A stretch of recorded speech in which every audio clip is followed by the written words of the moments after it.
Hello, CBE super கிச்சனில் இன்றைக்கி சிறுபருப்பு போட்டு சிறுகீரை கூட்டு தான் வைக்க போகிறோம். சிறுகீரை உடம்புக்கு ரொம்ப குளிர்ச்சி, பாசிப்பருப்பும் ரொம்ப குளிர்ச்சி. ஃபஸ்ட்டு பாசிப்பருப்பும் தக்காளி, பச்சை மிளகாய் இதெல்லாம் நல்லா நம்ம வேக போட்டுக்கணும். நல்லா 3/4 பங்கு வெந்ததுக்கப்புறம் நம்ம அதோட கொஞ்சம் ஜீரகம் சேர்த்துக்கலாம். அதோட 2 சின்ன வெங்காயமும் சேர்த்துக்கலாம். இது நல்லா ஒரு கொதி வரட்டும், அது வேகட்டும், நம்ம பார்க்கலாம். இது நல்லா வெந்தாச்சு. நம்ம கொஞ்சோண்டு பூண்டு தட்டி வச்சுருக்கோம், அதையும் நம்ம போட்டுடலாம். போட்டதுக்கப்புறம் நல்லாவே கழுவி சுத்தப்படுத்தி வச்சுருக்கேன், அதையும் சேர்த்துக்கலாம். கீரை போட்டப்புறம் தட்டு போட்டு மூடக்கூடாது. கீரை தட்டு போட்டு மூடவும் கூடாது, உப்பும் போடக்கூடாது. ரெண்டும் போட்டோம்னா கீரை கசந்து போயிடும். வேகட்டும். தண்ணி ரொம்ப சேர்க்க வேணாம், அந்த பருப்புலேயே கீரை வெந்துடும்.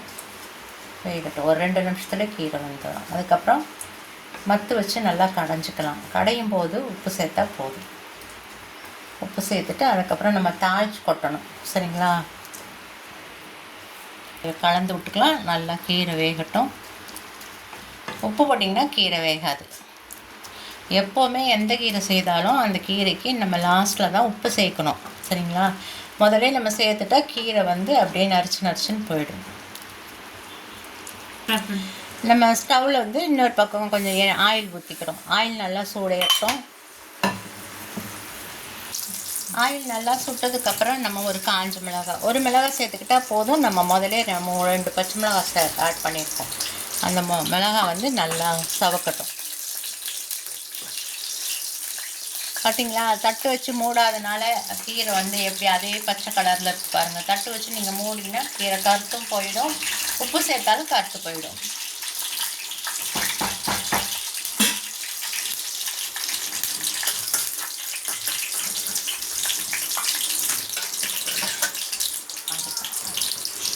கடுகு சேர்த்துக்கோங்க, ஜீரகம் சேர்த்துக்கோங்க. ஜீரகம் இந்த வெயில் காலத்தில் நிறைய சேர்த்துக்கோங்க, அப்போ தான் அது உடம்புக்கு குளிர்ச்சி தரும். உடம்பு எதுவும் பிரச்சனை இல்லை. வெங்காயம் போட்டுக்கலாம். பாருங்கள், வெங்காயம் நல்லா வதங்கணும். நல்லா பொன்னிறமாக வதங்குற வரைக்கும் வதக்கி அதுக்கப்புறம் தான் நம்ம கீரையில் சேர்க்கணும். அதுதான் ரொம்ப டேஸ்ட்டு.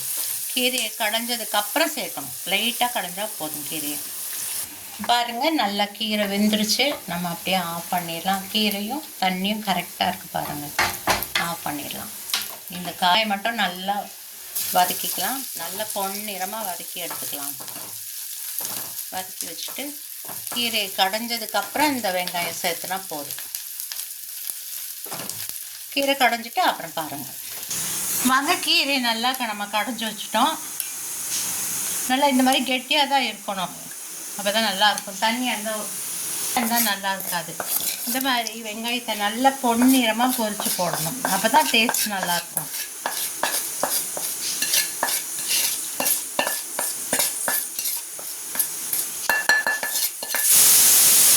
நல்லா கலந்து வச்சுட்டு நல்லெண்ணெய் போட்டு சாப்பிட்டுக்கலாம், நெய் போட்டு சாப்பிட்டுக்கலாம், எப்படி வேணாலும் சாப்பிட்டுக்கலாம். குழந்தைங்களுக்கு கூட ஊட்டிக்கலாம்.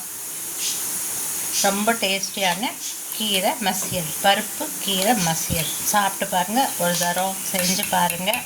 சப்ஸ்கிரைப் பண்ணுங்கள், லைக் பண்ணுங்கள், கமெண்ட் பண்ணுங்கள். ஓகே.